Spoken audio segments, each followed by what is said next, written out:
মদৈবাৰী সমষ্টিৰ কচাইডল VCDCৰ অন্তৰ্গত নিজদলা গাঁৱৰ পৰা MB ৰোডলৈ যোৱা একমাত্ৰ সংযোগী পথ, যিটো পথ আজি জৰাজীৰ্ণ অৱস্থা।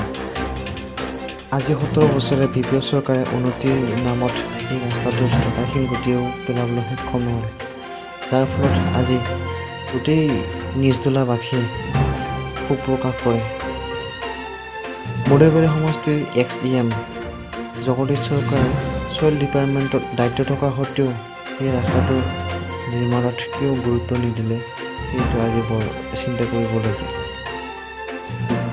পৰিৱৰ্তনৰ শ্লোগান দি ফুৰা VPO চৰকাৰৰ উন্নতিৰ প্ৰকৃত ছবি এয়াই নেকি? আপোনালোকক আকৌ আমি দেখাবলৈ বিচাৰিছোঁ মদৈবাৰী সমষ্টিৰ কচাইডল VCDCৰ অন্তৰ্গত নিজদলা গাঁৱৰ ৰাস্তাৰ অৱস্থা।